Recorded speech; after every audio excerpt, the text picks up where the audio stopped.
Hello friends, welcome to GK classes by GSC. Friends, आज की इस वीडियो में हम डिस्कस करने वाले हैं उत्तर प्रदेश के सामान्य ज्ञान का एक काफ़ी ज़्यादा इंपॉर्टेंट टॉपिक जो है प्रमुख व्यक्तित्व के बारे में। तो इस वीडियो में हम उत्तर प्रदेश के जितने भी इम्पोर्टेंट व्यक्ति हैं जो कि एग्जाम में पूछे गए हैं और आगे भी इनसे प्रश्न बनने की संभावना है, तो उन सब के बारे में इसमें हम डिस्कस करने वाले हैं। तो वीडियो को बिना स्किप किए पूरा देखना है एंड तक। तो चलिए शुरू करते हैं। तो देखिए, सबसे पहले हम देखते हैं मंगल पांडे के बारे में। आपको पता है कि मंगल पांडे का हमारे इतिहास में काफ़ी ज़्यादा योगदान रहा है। तो सबसे पहले आइए इनके जन्म के बारे में जान लेते हैं। इनका जन्म कहाँ पे हुआ था? तो इनका जन्म हुआ था उत्तर प्रदेश के बलिया ज़िले में, और वहाँ पे भी एक गांव है नगवा गांव में। बलिया ज़िले के नगवा गांव में इनका जन्म एक ब्राह्मण परिवार में हुआ था। अगला पॉइंट है कि 1857 के प्रथम स्वाधीनता संग्राम में इनकी काफ़ी ज़्यादा भूमिका रही है। जो 1857 का जो विद्रोह हुआ था, वो शुरुआत करने का जो योगदान है या शुरुआत करने का जो श्रेय है वो मंगल पांडे को दिया जाता है। ईस्ट इंडिया कंपनी की जो 34वीं बंगाल इन्फेंट्री थी उसके ये सिपाही थे, जो कि कहाँ की थी? बैरकपुर, पश्चिम बंगाल की। तो ये पूछा जाता है प्रश्न कि जो मंगल पांडे थे वो कौन सी इन्फेंट्री के सिपाही थे? तो 34वीं बंगाल इन्फेंट्री के। अगला पॉइंट है कि 29 मार्च 1857 को बैरकपुर में चर्बी युक्त कारतूस के विरोध में अपने अधिकारी लेफ्टिनेंट बाग और सार्जेंट ह्यूरिसन की गोली मारकर इन्होंने हत्या की थी। जैसा कि आपको पता है कि उस समय जो सिपाही थे, जो बैरकपुर के जो सिपाही थे, वो जो कारतूस यूज करते थे, उस समय ये अफवाह फैल गई थी कि इस कारतूस में जो गाय और सूअर की चर्बी है उनसे उसका जो मुँह से निकालने वाला ढक्कन है वो बनाया गया है। तो जैसा कि आपको पता है कि हिंदू और मुस्लिम दोनों की भावनाओं को आहत इससे हुई थी, इसीलिए उस कारतूस के विरोध में जो मंगल पांडे उन्होंने अपने 2 अंग्रेज अधिकारियों की गोली मारकर हत्या कर दी थी। इसी की वजह से इनको फांसी हुई थी। और इनको फांसी कब हुई थी? इनको फांसी हुई थी 8 अप्रैल 1857 को। और ये इम्पोर्टेंट है काफ़ी ज़्यादा, ये दोनों ही डेट। हालांकि जितने भी पॉइंट हैं वो सभी कहीं ना कहीं कभी ना कभी एग्जाम में पूछे गए हैं और आगे भी इनसे प्रश्न पूछे जाएंगे। तो सभी पॉइंट काफ़ी ज़्यादा इम्पोर्टेंट है। अगला पॉइंट है कि 1857 की क्रांति में शहीद होने वाले पहले सेनानी थे। मतलब जो 1857 की क्रांति हुई थी उसमें सबसे पहले शहीद होने वाले स्वतंत्रता सेनानी कौन थे? तो वो थे मंगल पांडे। और इनका काफ़ी ज़्यादा फेमस नारा है मारो फिरंगी को। तो जो नारा मारो फिरंगी को किसने दिया था? तो ये दिया था मंगल पांडे ने। ये रहे मंगल पांडे, ये उत्तर प्रदेश के बलिया जिले के रहने वाले हैं। तो चलिए अगला पॉइंट देखते हैं। देखिए, अगले हैं नाना साहब। ये भी काफ़ी ज़्यादा इम्पोर्टेंट है इतिहास में। इनका जन्म हुआ था बिठूर, कानपुर में। नाना साहब का जन्म बिठूर, कानपुर में हुआ था। इनके बचपन का नाम दौदू पंत था। और ये प्रश्न एग्जाम में पूछा गया है कि नाना साहब के बचपन का नाम क्या था? तो वो था दौदू पंत। और इन्होंने जो 1857 का जो विद्रोह हुआ था उस विद्रोह में इन्होंने कानपुर का नेतृत्व किया था। ये प्रश्न बनते हैं जहाँ जहाँ से जिस व्यक्ति ने नेतृत्व किया था उनसे प्रश्न बनते हैं। तो ये प्रश्न भी बनता है कि 1857 के विद्रोह में कानपुर से नेतृत्व किसने किया था? तो वो किया था नाना साहब ने। अगला पॉइंट है कि इन्हें मराठा के साम्राज्य पेशवा बाजीराव द्वितीय ने गोद लिया था। मतलब जो मराठा साम्राज्य के जो पेशवा थे बाजीराव द्वितीय, वो मतलब उन्होंने इन्हें गोद लिया था और ये उनके दत्तक पुत्र थे, उनकी कोई संतान नहीं थी। अगला पॉइंट है कि तात्या टोपे नाना साहब के प्रमुख सेनापति थे। जब इन्होंने 1857 का विद्रोह किया था, 1857 के विद्रोह में इन्होंने कानपुर का नेतृत्व किया था, तो इनके साथ तात्या टोपे भी थे जो कि इनके सेनापति थे। अगला पॉइंट है कि 1857 का विद्रोह अंग्रेजों द्वारा दबा दिया गया और नाना साहब को नेपाल भागना पड़ा।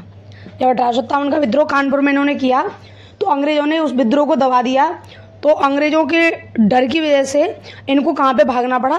इनको नेपाल में भागना पड़ा। तो ये प्रश्न भी पूछा जा सकता है कि नाना साहब 1857 के विद्रोह के बाद कहाँ भाग गए? तो वो नेपाल चले गए। ठीक है, तो चलिए अगला देखते हैं। अगली हैं रानी लक्ष्मीबाई। ये भी काफ़ी ज़्यादा मतलब इनका योगदान हमारे इतिहास में काफ़ी ज़्यादा अहम है। इनका जन्म हुआ था वाराणसी में। कब हुआ था? 19 नवंबर 1828 को। और इनकी मृत्यु हुई थी 18 जून 1858 को। इनके बचपन के नाम की बात करें तो इनका बचपन का नाम था मणिकर्णिका, जो कि काफ़ी ज़्यादा फेमस है और इस नाम से एक मूवी भी बनी है। तो मणिकर्णिका, और इनको मनु भी बोला जाता था। इनके विवाह की बात करें, इनका विवाह हुआ था झांसी के मराठा शासित राजा गंगाधर राव नेवालकर के साथ इनका विवाह हुआ था। तो इनका विवाह किससे हुआ था? इनका विवाह हुआ था गंगाधर राव से। इनका पुत्र हुआ था, लेकिन उस पुत्र की किसी कारणवश या बीमारी की वजह से इनकी मृत्यु हो गई उस पुत्र की। तो इन्होंने एक पुत्र गोद लिया था, दामोदर राव। तो दामोदर राव इनका दत्तक पुत्र था। अगला पॉइंट है कि जो अंग्रेजों का जो सिद्धांत था, व्यपगत का सिद्धांत, जिसको कि हड़प नीति बोला जाता है, इसके तहत झांसी को 1853 में अपने अधिकार में ले लिया था। मतलब जो लॉर्ड डलहौजी था उसने डॉक्ट्रिन ऑफ लैप्स शुरू किया था, व्यपगत का सिद्धांत। इसके तहत क्या किया था इसने कि जिन शासकों के यहाँ या जिन राज्यों में किसी भी राजा की कोई संतान नहीं है, तो उसने क्या किया था, इस व्यपगत के सिद्धांत से उन राज्यों को सभी को हड़प लिया था। तो रानी लक्ष्मीबाई की भी कोई संतान नहीं थी, हालांकि इनका दत्तक पुत्र था दामोदर राव, लेकिन अंग्रेजों ने कह दिया था कि हम किसी भी राजा के दत्तक पुत्र को किसी का उत्तराधिकारी नहीं मानेंगे। तो इसी वजह से झांसी को भी अंग्रेजों ने 1853 में अपने अधिकार में ले लिया था। अगला पॉइंट है कि ह्यूरोज ने रानी लक्ष्मीबाई को हरा दिया था। मतलब जो 1857 के विद्रोह में इन्होंने झांसी का नेतृत्व किया था, तो जो अंग्रेजों का जो सेनापति था जनरल ह्यूरोज, उसने रानी लक्ष्मीबाई को हराया था। और एक इम्पोर्टेंट फैक्ट जो कि एग्जाम में पूछा जाता है कि रानी लक्ष्मीबाई के बारे में ये किसने कहा था कि वह मर्दों में या वह स्वतंत्रता सेनानियों में अकेली सोई हुई मर्द थी। मतलब जब उसकी मृत्यु हो गई थी तो वो जमीन पर जब उसका शव पड़ा हुआ था, तो जनरल ह्यूरोज ने कहा था कि वह एकमात्र सैनिकों में मर्द है जो कि सोई हुई है। ऐसा ये पॉइंट जनरल ह्यूरोज ने कहा था, जो कि एग्जाम में पूछा जाता है। ठीक है, तो ये पॉइंट भी ध्यान रखना है। तो चलिए आगे देखते हैं। अगला है मेजर ध्यानचंद, जिनको कि हॉकी का जादूगर बोला जाता है। इनका जन्म हुआ था 29 अगस्त 1905 को प्रयागराज में, और इसी दिन 29 अगस्त को ही मेजर ध्यानचंद के जन्मदिन के अवसर पर भारत में राष्ट्रीय खेल दिवस के रूप में मनाया जाता है। तो ये प्रश्न काफ़ी ज़्यादा इंपॉर्टेंट है कि भारत में राष्ट्रीय खेल दिवस किसके जन्म दिवस के अवसर पर मनाया जाता है, तो वो मनाया जाता है मेजर ध्यानचंद, हॉकी के जादूगर। इनका जन्म 29 अगस्त 1905 को प्रयागराज में हुआ था, और इनकी मृत्यु हुई थी 3 दिसंबर 1979 को। अगला पॉइंट है कि वे 3 बार ओलंपिक के स्वर्ण पदक जीतने वाले भारतीय हॉकी टीम के सदस्य रहे हैं। मतलब जो हमारी हॉकी टीम है, भारतीय हॉकी टीम, उसने जो 3 बार स्वर्ण पदक जीते हैं 3 ओलंपिक में, उन तीनों ही टीम में ये सदस्य रहे हैं मेजर ध्यानचंद। और वो तीनों हॉकी के पदक जीते कौन कौन से ओलंपिक में हैं, तो एक तो जो 1928 का जो एम्स्टर्डम का ओलंपिक हुआ था वहाँ पे जीता है। 1932 का जो लॉस एंजल्स का ओलंपिक हुआ था उसमें भी जो हॉकी ने स्वर्ण पदक जीता उसके भी सदस्य रहे थे। और जो 1936 का जो बर्लिन का ओलंपिक रहा है उसमें भी यह सदस्य रहे थे टीम में। ठीक है, अगला पॉइंट है कि इनकी जन्म तिथि को राष्ट्रीय खेल दिवस के रूप में, जैसा कि मैंने भी बताया कि 29 अगस्त को भारत में राष्ट्रीय खेल दिवस के रूप में सेलिब्रेट किया जाता है। अगला पॉइंट है कि उनका उपनाम है हॉकी के जादूगर। तो अगर ये पूछा जाए कि हॉकी के जादूगर किसे कहा जाता है, तो मेजर ध्यानचंद को। अगला पॉइंट है कि 1956 में पद्म भूषण से इनको सम्मानित किया गया, जो कि भारत का सेकंड हाईएस्ट अवार्ड है पद्म भूषण। तीसरा है, दूसरा नहीं है, तीसरा है पद्म भूषण, पद्म विभूषण नहीं है। तो 1956 में इनको पद्म भूषण मिला है। अगला पॉइंट है कि राजीव गांधी खेल रत्न पुरस्कार का जो वर्तमान नाम है वो मेजर ध्यानचंद पुरस्कार है। जैसा कि आपको पता है कि खेलों के क्षेत्र में जो सबसे बड़ा अवार्ड है वो है मेजर ध्यानचंद पुरस्कार, लेकिन इससे पहले इसका नाम क्या था, राजीव गांधी खेल रत्न पुरस्कार था, जो कि वर्तमान में मेजर ध्यानचंद पुरस्कार है। अगला पॉइंट है, काफ़ी ज़्यादा इंपॉर्टेंट है कि इनकी जो ऑटोबायोग्राफी है वो है गोल नाम से इनकी ऑटोबायोग्राफी है, जो कि ध्यान रखनी है, काफ़ी ज़्यादा इंपॉर्टेंट है। तो ये मेजर ध्यानचंद के बारे में इंपॉर्टेंट फैक्ट। ठीक है, तो चलिए आगे देखते हैं। देखिए, एक बार बताना जरूर कि वीडियो का कंटेंट कैसा लगा। देखिए, अगला देखते हैं लाल बहादुर शास्त्री, जो कि हमारे भारत के जो है कि प्रधानमंत्री रह चुके हैं। इनका जन्म हुआ था 2 अक्टूबर 1904 को, और इनकी मृत्यु हुई थी 11 जनवरी 1966 को।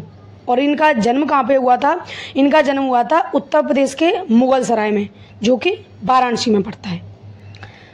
अगले पॉइंट की बात करें तो यह हमारे भारत के दूसरे नंबर के प्रधानमंत्री रह चुके हैं, जिनका कार्यकाल 1964 से 1966 तक था। तो लाल बहादुर शास्त्री हमारे भारत के कौन से नंबर के प्रधानमंत्री थे? दूसरे नंबर के।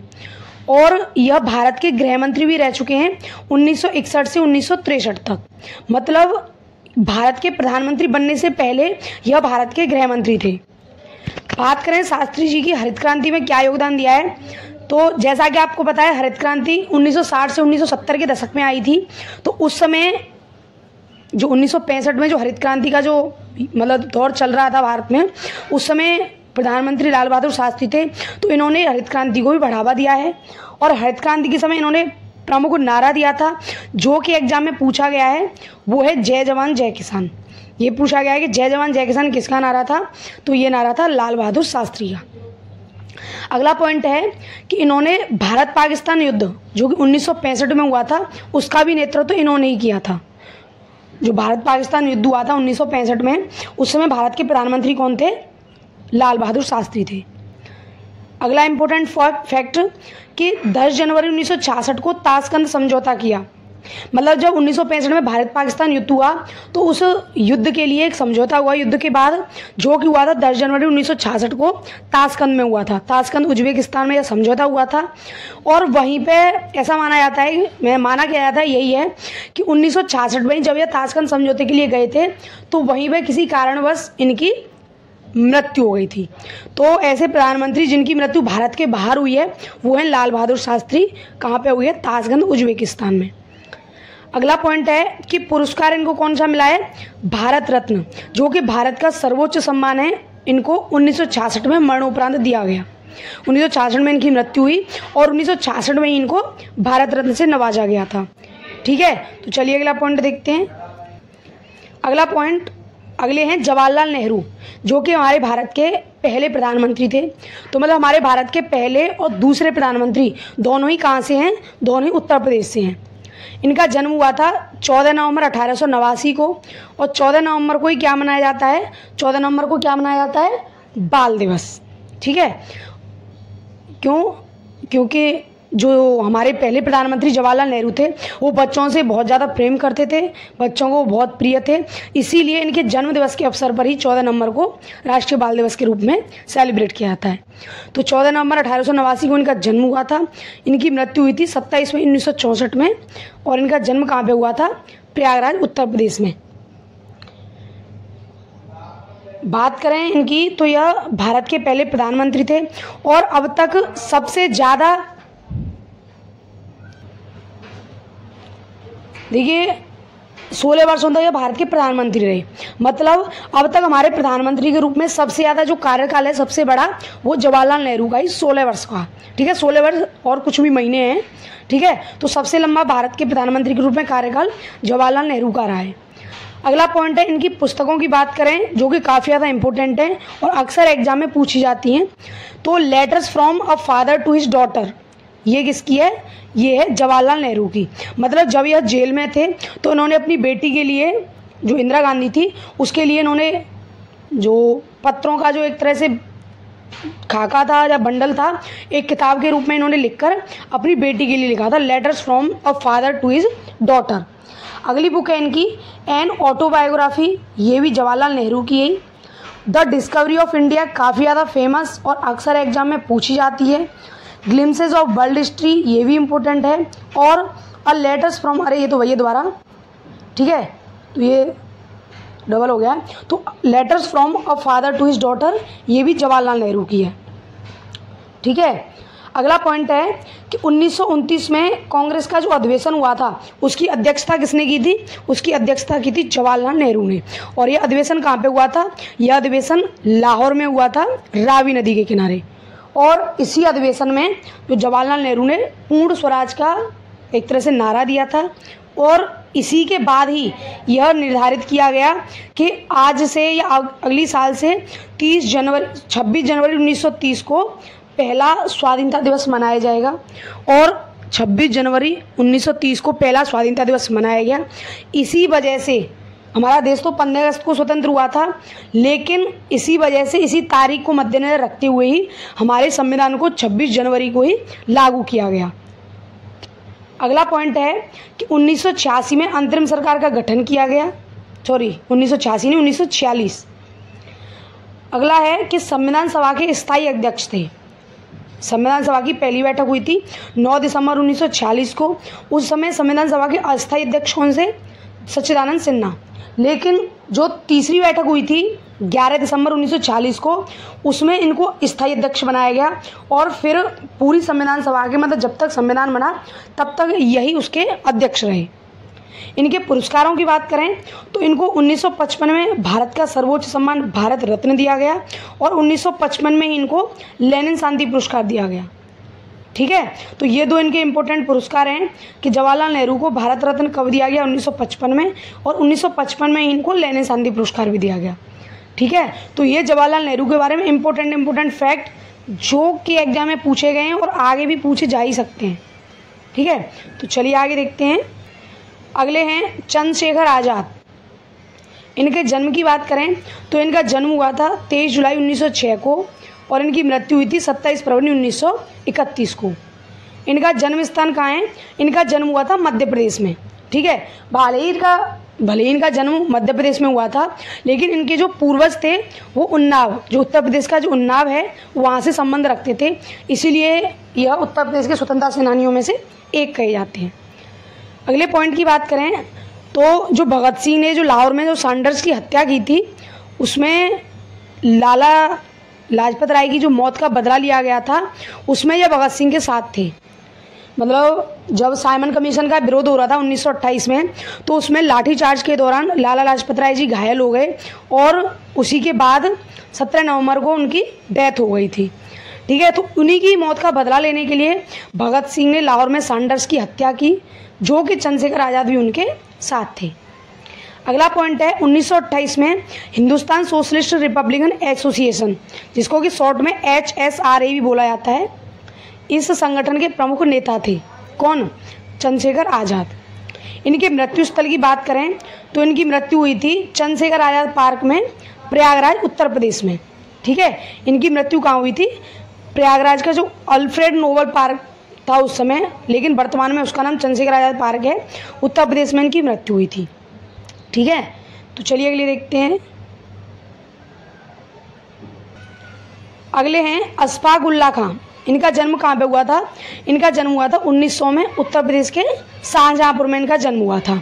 इनका जन्म कहाँ पे हुआ था? उत्तर प्रदेश के शाहजहांपुर में इनका जन्म हुआ था। ये प्रमुख भारतीय स्वतंत्रता सेनानी रहे हैं। अशफाक उल्लाह खां प्रमुख भारतीय स्वतंत्रता सेनानी रहे हैं।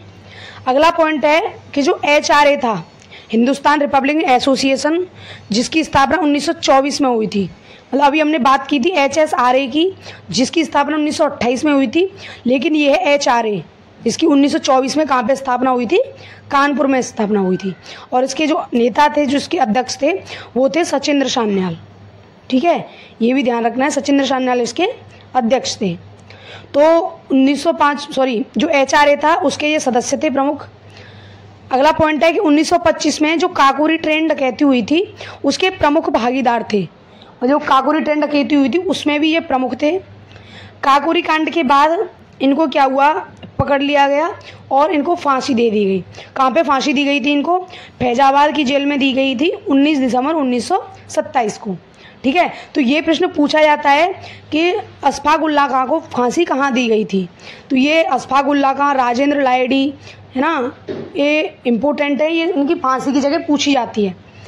अगला पॉइंट है कि गोरखपुर में शहीद अशफाक उल्लाह खां नाम से एक प्राणी उद्यान भी है। तो चलिए आगे देखते हैं। अगला है राम प्रसाद बिस्मिल। ठीक है, ये भी जो काकोरी ट्रेन डकैती हुई थी इससे जुड़े हुए थे। राम प्रसाद बिस्मिल, राजेंद्र लाहिड़ी, चंद्रशेखर आज़ाद, अशफाक उल्लाह खां, ये सभी 1925 की काकोरी ट्रेन डकैती से जुड़े हुए थे। इनके जन्म की बात करें तो इनका जन्म हुआ था 11 जून 1897 को और इनकी मृत्यु हुई थी 19 दिसंबर 1927 को। मतलब जिस दिन अशफाक उल्लाह खां को फांसी दी गई थी उसी दिन राम प्रसाद बिस्मिल को भी दी गई थी। अगला पॉइंट है कि ये आर्य समाज से जुड़े थे। जो आर्य समाज था जिसकी स्थापना दयानंद सरस्वती ने की थी, वो इस संगठन के प्रमुख सदस्य थे राम प्रसाद बिस्मिल। और जो क्रांतिकारी संगठन था HRA, उसके संस्थापक सदस्यों में से भी एक थे। इनकी फांसी की बात करें तो जो 1925 का जो काकोरी ट्रेन डकैती हुई थी उसमें इनको भी पकड़ लिया गया था और और इनको भी 19 दिसंबर 1927 को गोरखपुर की जेल में फांसी दी गई। ठीक है, किसको? राम प्रसाद बिस्मिल को। और जैसे कि मैंने बताया कि 9 अगस्त 1925 को जो काकोरी ट्रेन डकैती हुई थी ये उसके प्रमुख भागीदार थे। अच्छा, एक और इम्पोर्टेंट फैक्ट है कि जो काकोरी ट्रेन डकैती है उसका यूपी सरकार ने नाम क्या कर दिया है? काकोरी ट्रेन एक्शन कर दिया है। ठीक है, काकोरी ट्रेन एक्शन कर दिया गया है। मतलब हमारे स्वतंत्रता सेनानियों ने इतना अच्छा काम किया था कि उसको डकैती ने नाम देकर एक्शन कर दिया गया है। मतलब एक ऐसा कार्य किया गया अच्छा। डकैती क्या है? ये तो लूटपाट जैसी चीज़ हो गई, लेकिन एक्शन करके एक तरह से इस काकोरी ट्रेन को एक तरह से एक सम्मानजनक बात कह दी गई। ठीक है, तो इसका वर्तमान नाम क्या है? काकोरी ट्रेन एक्शन है। ठीक है, अगले देखते हैं मदन मोहन मालवीय।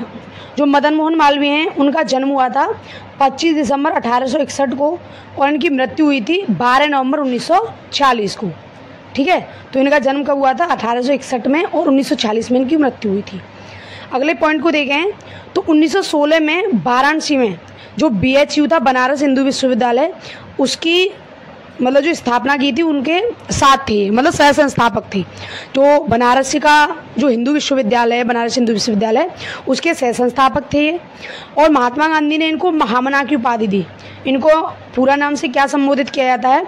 महामना मदन मोहन मालवीय। तो जो महामना की उपाधि है इनको वो महात्मा गांधी ने दी थी और ये कई बार कांग्रेस के अध्यक्ष रह चुके हैं। जो मदन मोहन मालवीय हैं वो कई बार कांग्रेस के भी अध्यक्ष रह चुके हैं। तो ये इनके बारे में फैक्ट हैं। ठीक है, आगे देख लेते हैं बेगम हजरत महल के बारे में। जो बेगम हजरत महल है इनका जन्म हुआ था फैजाबाद में, जो कि वर्तमान में अयोध्या है। और इनको अवध की बेगम के नाम से भी जाना जाता है। अवध के जो नवाब थे वाजिद अली शाह, उनकी यह दूसरी पत्नी थी। ठीक है, जो नवाब वाजिद अली शाह थे उनकी दूसरी पत्नी थी ये। और जो बेगम हजरत महल हैं उनका नाम क्या था? मोहम्मदी खानम। मतलब शुरू से ही इनका नाम हजरत महल नहीं था, इनका नाम था मोहम्मदी खानम। ठीक है, उनके बेटे थे बिरजिस कद्र। जब उनके बेटे का जन्म हुआ था, बिरजिस कद्र था, तो उनके जन्म के बाद ही इनको हजरत महल की उपाधि दी गई। जब इनके बेटे का जन्म हुआ तो उसके जन्म के बाद ही इनको हजरत महल की उपाधि दी गई और इसीलिए इनको बेगम हजरत महल कहा जाता है। 1857 के विद्रोह में इन्होंने कहाँ से इसका नेतृत्व किया था? तो ये किया था लखनऊ से। और ये प्रश्न न जाने कितनी बार एग्जाम में पूछा गया है, कोई गिनती नहीं है, कि लखनऊ से 1857 के विद्रोह का नेतृत्व किसने किया था? तो वो किया था बेगम हजरत महल ने। चलिए आगे देखते हैं। अगले हैं राजा टोडरमल। इनका जन्म कहाँ पे हुआ था? इनका जन्म हुआ था उत्तर प्रदेश के लहरपुर कस्बे के एक हिंदू परिवार में इनका जन्म हुआ था। मतलब जो राजा टोडरमल हैं एक हिंदू हैं। यह एक भारतीय मंत्री, अर्थशास्त्री और सैन्य कमांडर थे। जो राजा टोडरमल हैं वो एक मंत्री, अर्थशास्त्री और सेना के कमांडर रहे थे।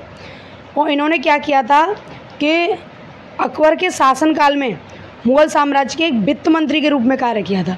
मतलब यह अकबर के जो 9 रत्न थे उनमें से यह एक थे। तो उसमें भी इन्होंने कौन सा जो विभाग संभाला था? तो वो संभाला था वित्त मंत्री का, जिसको कि दीवाने अशरफ कहा गया था। ठीक है, जो अकबर के दरबार का जो वित्त मंत्री का विभाग था उसको क्या कहा गया था? उसको दीवाने अशरफ कहा गया था। और ये अकबर के दरबार के 9 रत्नों में से एक थे।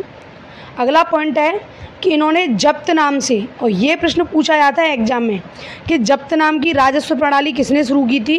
राजा टोडरमल ने। ठीक है, तो जब्त नाम की राजस्व प्रणाली राजा टोडरमल ने शुरू की थी। और जो दहसाला नाम की प्रणाली थी, मतलब कराधान की जो टैक्सेशन की जो प्रणाली थी दहसाला, उसको भी राजा टोडरमल ने ही शुरू किया था। तो ये दोनों ही इंपॉर्टेंट हैं कि जब्त प्रणाली और दहसाला प्रणाली किसने शुरू की थी? तो दोनों ही राजा टोडरमल ने शुरू की थी। अगला पॉइंट है और काफ़ी ज़्यादा इम्पोर्टेंट है कि जो भागवत पुराण है उसका फ़ारसी में किसने अनुवाद किया था? तो उसका फ़ारसी में अनुवाद किया था राजा टोडरमल ने। ठीक है, तो चलिए आगे देखते हैं। अगले हैं अमीर खुसरो, जिसको कि तूतियाए हिंद या तोताए हिंद बोला जाता है। इनका जन्म हुआ था उत्तर प्रदेश के पटियाली कासगंज में इनका जन्म हुआ था। और यह एक सूफ़ी गायक थे संगीतकार थे, कवि थे और एक विद्वान भी थे। मतलब जो अमीर खुसरो थे वो गायक, संगीतकार, कवि और विद्वान, ये थे अमीर खुसरो। ठीक है, तो और अगला पॉइंट है कि खुसरो को भारत की आवाज़ बोला जाता है, या भारत का तोता, या तूतिए हिंद, या तोताए हिंद, मतलब कुछ भी आ सकता है। भारत का तोता, तूतिए हिंद या तोताए हिंद, भारत की आवाज़, ये इनके उपनाम हैं। तो ये सभी इम्पोर्टेंट हैं, ध्यान रखने हैं। ठीक है, अगला पॉइंट है कि खुसरो को कव्वाली का जनक कहा जाता है। कव्वाली का जनक किसको बोला जाता है? अमीर खुसरो को। अगला पॉइंट है कि उन्होंने भारत में गज़ल शैली की शुरुआत की। मतलब जो भारत में जो गज़ल शैली है उसकी स्थापना का श्रेय किसको दिया जाता है? तो वो दिया जाता है अमीर खुसरो को। तबला और सितार इसके जनक कहे जाते हैं अमीर खुसरो। मतलब इन्होंने ही इसकी एक तरह से जो निर्माण है या खोज है तबला और सितार का, वो अमीर खुसरो ने किया था।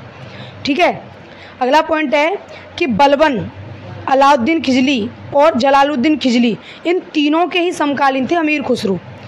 बलबन के समय पे, अलाउद्दीन खिलजी के समय पे और जलालुद्दीन खिलजी के समय पे अमीर खुसरो उस समय इनके जो मतलब दरबारों में ये विद्यमान थे। और इनका जो लेखन है वो फ़ारसी भाषा में हुआ है।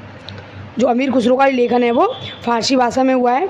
तो ये अमीर खुसरो के बारे में इम्पोर्टेंट फैक्ट हैं। और ये तूतिए हिंदवाला और कव्वाली का जनक और ये तबला और सितार, ये तो इतने ज़्यादा इम्पोर्टेंट हैं कि अक्सर एग्जाम में इनसे प्रश्न बनते ही बनते हैं। तो चलिए आगे देखते हैं। अगले हैं बीरबल, जो कि अकबर के दरबारी कवि कहे जाते हैं। इनका जन्म हुआ था कालपी, उत्तर प्रदेश में। इनके बचपन का नाम क्या था? इनके बचपन का नाम था महेश दास। जो बीरबल थे उनके बचपन का नाम महेश दास था। अगला पॉइंट है कि जो अकबर के जो 9 रत्न थे, उन 9 रत्नों में से एक थे ये, जो 9 रत्न या 9 सलाहकार कह दें, उनके 9 रत्नों में से ही एक थे। और एक धर्म था दीन ए इलाही धर्म था। और इसको स्वीकार करने वाला पहला व्यक्ति कौन था? बीरबल। और ये प्रश्न एग्जाम में पूछा गया है कि दीन ए इलाही धर्म को सबसे पहले किसने स्वीकार किया था? तो ये स्वीकार किया था बीरबल ने। ठीक है, अगला पॉइंट है कि यह हिंदू धर्म से संबंध रखते थे। जो बीरबल हैं वो हिंदू धर्म से संबंध रखते थे। अगला पॉइंट है, अगला देख लेते हैं। अगला पॉइंट है निजामुद्दीन औलिया। ठीक है, इनका जन्म कहाँ पे हुआ था? इनका जन्म हुआ था बदायूं में। और यह जो निजामुद्दीन चिश्ती घराना था उसके चौथे संत थे। मतलब जो चिश्ती घराना था, जो चिश्ती नाम से जो संत होते थे, उस घराने के चौथे संत थे। अगला पॉइंट क्या है कि दिल्ली में जो निजामुद्दीन का जो मकबरा है वो सूफ़ी काल की एक प्रमुख दरगाह है। मतलब निजामुद्दीन औलिया के जो मकबरा है दिल्ली में, वो सूफ़ी काल की एक पवित्र दरगाह है। ठीक है, कहाँ पे? दिल्ली में। अगला पॉइंट है कि जो अमीर खुसरो थे, जिनके बारे में मैंने अभी डिस्कशन किया है, वो इनके शिष्य थे। अमीर खुसरो निजामुद्दीन औलिया के क्या थे? शिष्य थे। ठीक है, अगला पॉइंट क्या है कि जो सूफ़ी संत थे बाबा फरीद, वो इनके क्या थे? वो इनके गुरु थे। मतलब इनके गुरु कौन थे? बाबा फरीद, जो कि एक सूफ़ी संत थे। और जो अमीर खुसरो थे वो इनके शिष्य थे। ठीक है, तो ये पॉइंट भी ध्यान रखने, काफ़ी ज़्यादा इंपॉर्टेंट है। तो चलिए आगे देखते हैं। अगले और काफ़ी ज़्यादा इम्पोर्टेंट गौतम बुद्ध, जिनसे कि अक्सर एग्जाम में प्रश्न बनते हैं। बात करें इनके जन्म की, तो इनका जन्म हुआ था 563 ईसा पूर्व में। और इनका निर्वाण मतलब इनकी मृत्यु हुई थी 483 ईसा पूर्व में। ठीक है, मतलब जो बुद्ध धर्म था उसमें मृत्यु को निर्वाण बोला जाता था, इसलिए इनकी जो मृत्यु है 483 ईसा पूर्व में हुई थी। और इनका जन्म कहाँ पे हुआ था? लुम्बिनी, नेपाल में। इनकी मृत्यु कहाँ हुई थी? कुशीनगर, उत्तर प्रदेश में। जो इनका निर्माण है वो कुशीनगर में हुआ था और इनका जन्म लुम्बिनी में हुआ था। इनके बचपन के नाम की बात करें तो इनके बचपन का नाम सिद्धार्थ था। और इनके पिताजी का नाम क्या था? इनके पिता का नाम था शुद्धोधन। ठीक है, ये प्रश्न ध्यान रखने हैं कि इनके बचपन का नाम सिद्धार्थ और पिता का नाम शुद्धोधन। कन्वर्ट नहीं कर देना इनको। ठीक है, कि कहीं इनके बचपन का नाम शुद्धोधन या पिताजी का नाम सिद्धार्थ, ध्यान रखना है, कन्फ्यूजन है दोनों। इनकी माता की बात करें तो इनकी माता थी महामाया। ठीक है, इनकी माता महामाया थी। लेकिन इनको जन्म देने के 1 हफ्ते बाद ही 7वें या 8वें दिन इनकी माता की मृत्यु हो गई। और इनका जो पालन पोषण था, इनका पालन पोषण किया था इनकी मौसी ने, इसका नाम क्या था, प्रजापति गौतमी। ठीक है, तो इनको जन्म देने वाली माता महामाया और पालने वाली माता थी प्रजापति गौतमी। और बुद्ध के गुरु की बात करें तो बुद्ध के गुरु कौन थे? बुद्ध के गुरु थे आलार कलाम। ठीक है, जो बुद्ध के गुरु आलार कलाम थे, इन्होंने 3 रत्न दिए, बुद्ध, धम्म और संघ। ये भी ध्यान रखने, बुद्ध, धम्म और संघ। ठीक है, ये प्रश्न बनता है कि जो बुद्ध के 3 रत्न थे वो कौन कौन से? त्रिरत्न, बुद्ध, धम्म और संघ। बात करें कि इन्होंने जो गृह त्याग किया था, गृह त्याग, घर को छोड़ा था, वो कब छोड़ा था? तो जब इनकी अवस्था थी 29 वर्ष, तो इन्होंने तभी घर छोड़ दिया था। मतलब ये अपने जो सारथी था, इनका जो रथ का सारथी चन्ना, उसके साथ ये अपने राज्य के भ्रमण पर निकले थे। तो वहाँ पे इन्होंने कुछ ऐसी चीज़ें देखी जिनको देखकर इनका जो संसार से मोह था वो छूट गया था। मतलब इन्होंने मुर्दा देखा, बूढ़ा व्यक्ति देखा, बीमार व्यक्ति देखा। मतलब इन सब चीज़ों को देखकर इनको पता लगा कि संसार में दुख भी होते हैं। क्यों? क्योंकि जो हमेशा राजमहल में पड़े वाले थे, इसलिए इन्होंने कभी दुख दर्द देखे नहीं थे। तो जब पहली बार इन्होंने ऐसे व्यक्तियों को, ऐसी चीज़ों को देखा, तो इनके मन में वैराग्य उत्पन्न हो गया और इन्होंने 29 वर्ष की उम्र में ही गृह त्याग कर दिया। और जब गृह त्याग किया गया था तो उसको महाभिनिष्क्रमण बोला गया। ठीक है, इन्होंने जो गृह त्याग किया था उसको क्या बोला गया? महाभिनिष्क्रमण। अगला पॉइंट है कि इन्होंने, जब इनको ज्ञान की प्राप्ति हुई, जब 35 वर्ष, ये रहा पॉइंट कि ज्ञान की प्राप्ति के बाद यह बुद्ध कहलाए। मतलब 35 वर्ष में इनको ज्ञान की प्राप्ति हुई, तो इसके बाद इन्होंने अपना पहला उपदेश कहाँ पे दिया था? उत्तर प्रदेश के सारनाथ में दिया था। और इस प्रथम उपदेश को क्या कहा गया? धम्मचक्र प्रवर्तन। जैसे इनकी मृत्यु को महापरिनिर्वाण बोला जाता है, इनके गृह त्याग को महाभिनिष्क्रमण बोला जाता है, और इनके प्रथम उपदेश को भी धम्मचक्र प्रवर्तन बोला जाता है। ठीक है, इनके उपदेशों की बात करें कि इन्होंने सबसे ज़्यादा उपदेश कहाँ पे दिए थे? तो वो दिए थे श्रावस्ती उत्तर प्रदेश में। ठीक है, तो सबसे पहला उपदेश भी उत्तर प्रदेश में, सबसे ज़्यादा उपदेश भी उत्तर प्रदेश में, और इनकी जो मृत्यु है वो भी उत्तर प्रदेश में हुई थी। ठीक है, तो ये प्रश्न बनते हैं, ध्यान रखना है। अगला पॉइंट है कि इनका जो महापरिनिर्वाण है, इनकी जो मृत्यु है वो कहाँ हुई थी? कुशीनगर उत्तर प्रदेश में हुई थी। और ज्ञान प्राप्ति के बाद यह बुद्ध कहलाए। और ज्ञान प्राप्त कब हुआ? 35 वर्ष की एज में। ठीक है, तो ये थी आज की वीडियो उत्तर प्रदेश के प्रमुख व्यक्तियों के बारे में। वीडियो अगर अच्छी लगी हो तो वीडियो को लाइक करें, और वीडियो का कंटेंट कैसा लगा प्लीज़ उसके बारे में कमेंट बॉक्स में ज़रूर बताएं।